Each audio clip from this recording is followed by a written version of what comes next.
hadalkiisa ka eegaynaa meelo badan aan ka gorfaynaynaa ninkaasi waa safiirka Soomaaliya u fadhiyo South Africa isagoo adeegsan karo bal waxaan idin tusayaa cadeymaha iyo sirta aan baaray magaca Soomaaliyeed oo oran karay dawladda Soomaaliya tallaabay ka qaadaysaa dhulkeeda ka maqanna way xoreynaysaa ayuu wuxuu la soo doontay aragti aan meesha oo lin hab fududa laascaanoodna ma taqaanay waxay gacanta u gashay Somaliland xilliga 2007 waa taariikh iyo godab uu hadda sameysanayo way waa isku marqaati furid cad oo isku marqaati furayo way laascaanood ninkii furinta ku furay Ismaaciil Cumar Geello wayna caddahay ninkii ma taqaanay dawladda Cabdullaahi Yuusuf rabay inuu fashiliyo ee diidanaa Ismaaciil Cumar Geello isagaana furinta furay taasina waxay shaashay in ciidankii asnam ay qabsadaan ciidamadii harti ee og joogayna ay difaacaan ma taqaanay madaxweynaha iyo dawladda Cabdullaahi Yuusuf ay difaacaan way iska caday taas ciidankii Itoobiyaanka ee laascaanood yimid ay qabsaday iyay ahaayeen waxaan anagu haynaa hubkii iyo sanadii ciidan ee Djibouti Ismaaciil Cumar Geello ay Somaliland siiyeen oo daayir riyaal ka siiyeen baan haynaaye ciidanka Itoobiyaanka ee laascaanood qabsaday ahaayeen waa kaas الله نعرف هذا الكعلي خليف قال لي بان سو حسست wuxuu yiri dhul baan asasi qaatim uu yiri ma jeerteeno uga baqi ma yiri isaaqna uga baqi ma yiri dhul baantan uga baqiyay waa kaas magacii asasi bal maxuu kala doontay meesha iyo laascaanood bal muxuu la doontay mu magaca Soomaaliyeed ku la safiirka Soomaaliya u ahay tan kale safaaradda Itoobiya markuu joogay muxuu saan uga hadli way hadda oo safiirka South Africa yahay maxaa keenay inuu arintan isku soo aadiyo hortayna amay hadalkan waa loo soo dhibay wuxuuna noqday in dhacdii 2006 inta isbartiimadii Muqdisho ka hadlay yiri jumcaha waxaan ku tukanaynaa Muqdisho kiibu lamid hadalkiin dhacdo ina amay hadalkiin dhacdo isticmaalaya wariya ciidanka Soomaaliyeed ee maanta diyaarsan ee la dagaalamaya Itoobiya xagee jooga ciidamada Soomaaliyeed ee guutooyinka ee ma taqaanaa qaybaha ee ma taqaanaa madaxweyne Xasan Sheekh Maxamuud uu gacanta ku hayo ee Itoobiya la dagaalamaya xagee jooga tan kale adigu midnimada difaacaysay oo Soomaaliyeed jiritaan ba difaacaysay 9 bilood dagaal ku jirtay dawladda federaalku maxay kugu abaalgud hal askari oo dawladda federaal ka tirsan oo inta diyaarad lagu soo qaaday xaq bay ugu lahayd ma ahayn shacabka reer laascaanood inta qabiil isugu habar wacdaan oo qabiil harti ah u yimaado ma ahayn laascaanood inuu difaaco waxay xaq u lahayd dawladda Soomaaliya maadaama dhulkan yahay niman Soomaaliyeed diidan ay sheeganayeen inay difaacday dawladda Soomaaliyeed ma arkis yaa ku hiliyay yaa ku garab istaagna qabiilkaaga ku garab istaagna hay Soomaaliyeedmadii aaway markaas aad u baahnay adoo calankii Soomaaliyeed gabdhuhu la babanayaan xabada la dhacay bay difaacda dawladda Soomaaliya maxay kugu jawaabeen laascaanood isku habar warcasho ma baahna maxay kugu jawaabeen hay nabadii Somaliland juuc baa gashay siyaasaddu ma ahan wax iskaga soo booda ama ahan siyaasaddu waa qaran iyo duruus la fiirshay tan kale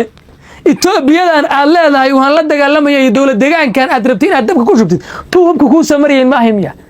hubkii cusla madaafiicdi goobta taangiyadii dagaalkii soo lagaga saaray Somaliland iyagana way hubeeyeen inagana way hubeeyeen iyaga dantoodu waa Soomaali islayso ma kala jeclo midna har u jeeday mayaan meesha ku samariyay dawlad deegaanka ma ahay hadii xilligan dagaal ku qabsado dawlad deegaanka adigu aad shaabada ku dhuftay ee tiri aad dadka madaxa u galisay maxay sameynayaan hadeer arkay qoliyo dawlad deegaanka ka tirsan oo ku hayo qoraal iga yaabiyay wali waa xubno mas'uuliyiin dawlad deegaanka ka tirsan baa waxay dhaheen kana baaritaan ku sameeyay waxay dhaheen dhulka ogaadeen waa xor bay dhaheen dawladoodana waxbay la qaybsadaan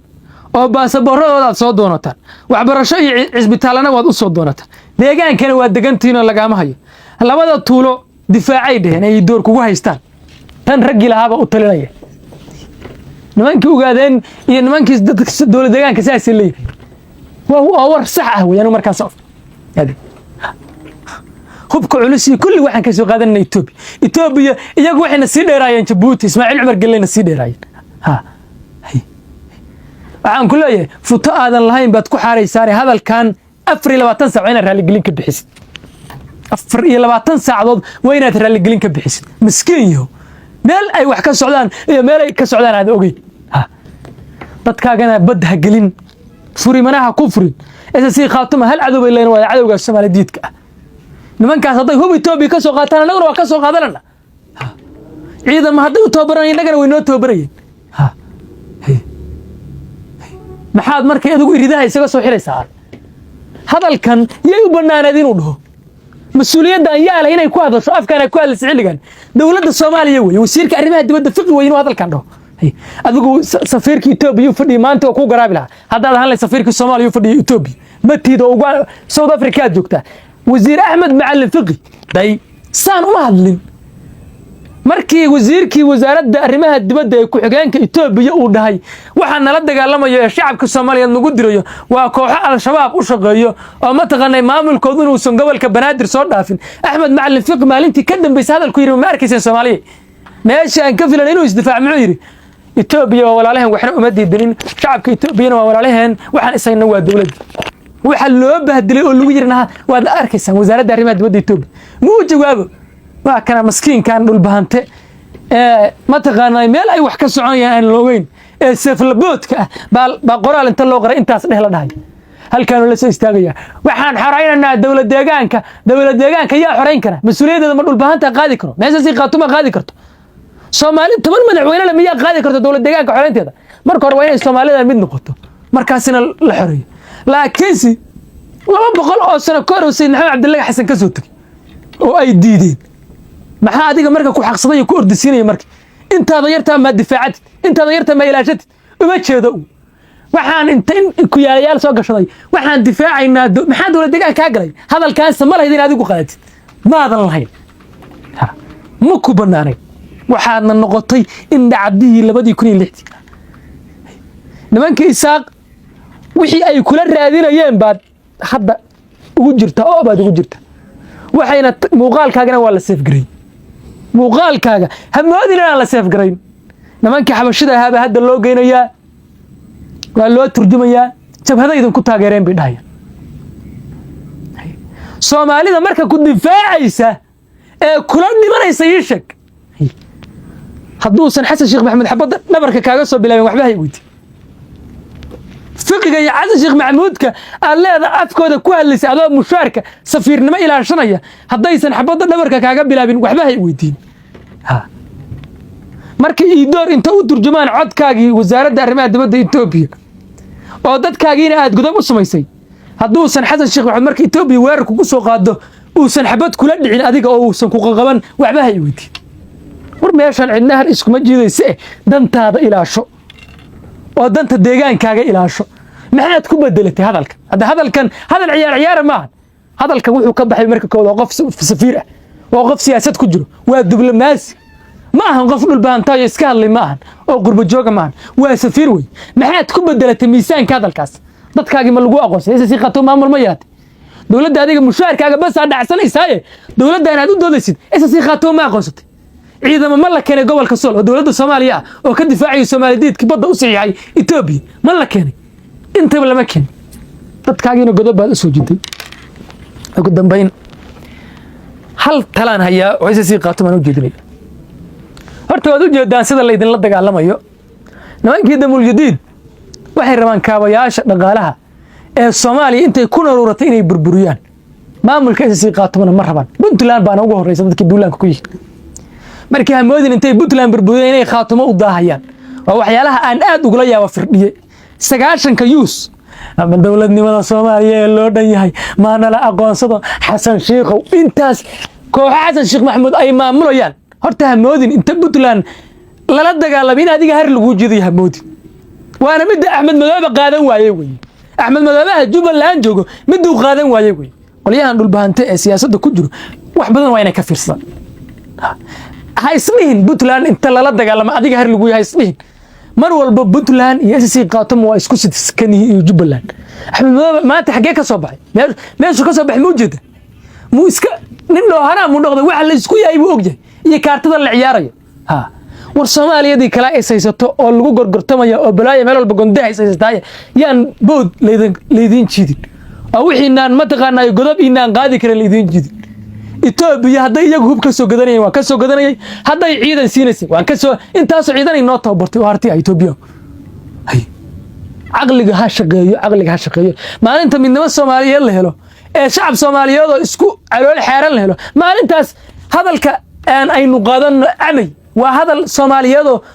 ودنا ما كم مقط لكن سحلك اسمه جوج هذا dadkii Soomaaliyeed madaxdii Soomaaliyeed shirqool isku maleegayso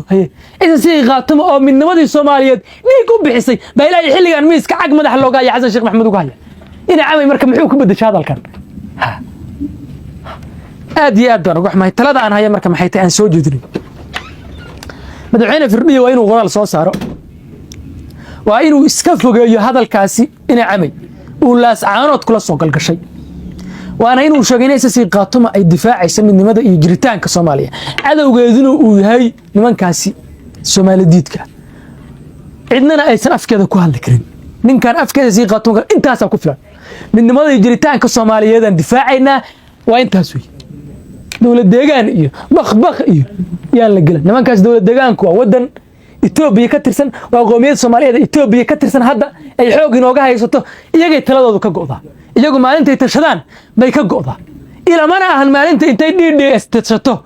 inay Soomaaliya ku soo biiray ilaa wadan gaar ay noqonayaan talada wadankooda iyagu gaaruyo u daay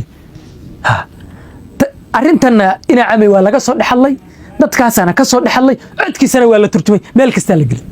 yuusan cadow iyo balaayo idin soo jirna hadda waa inay ka hadlaan Israa'iil gelina ka bixin hadalkaas waayo wax yar oo fududaan ku tusaya inaan wadaniyad iyo Soomaalinimo loo socon إلى أي حل كان رئيس السياسة قاتم تونكاس اللي قد جين واللجوء تاجيها ما له المركب من ماذا أي سنة يجر منها الرادين يسد محيط دي سيها اللي جارنا خاتم حسن شيخ محمود قال إن كان كوجد محوق شذي خاتمه هذه وساس وين لو فكروا أركض أسرني كقبا دي أسنا مال أنت الصومالي أي تن حرت أي في سو ما تقارن كواحدا ما في هذا أي هبارنا يمشي كبحان مال أنت أسلو سجسن أنت كوري الصومال نول بودنت هذا إلى شو فرديو أحمد مدابة كمان ليدتي وأوجد مانتي هالكاس مريا رئيس الوزراء لسي وحكس تالسي وحن مانتي آمن سنة يعني هدي فردير اللي رئيس الوزراء اللي قاعد يا إمو إنه خاتمك التخلصي والله وحنا كنت هاجني هذا على خليفة كله على خليفة كله عبقري وسياسي تدخلوا كله يقاني هذا الكيسان إيده وأنكو آمن سنة أنت أسوأ ركتيودنا وربل فرديها اللي يا وريا لدود سيريو وشدوا يا حلقا على يكون ولا الله يالو هو يا باي اسماعيل عمر قال لي سلي دقيني كل شيء يرضيه وحاسم الغفبه ما أهن هذه انت اصلا كسو كفني وبالله توفيق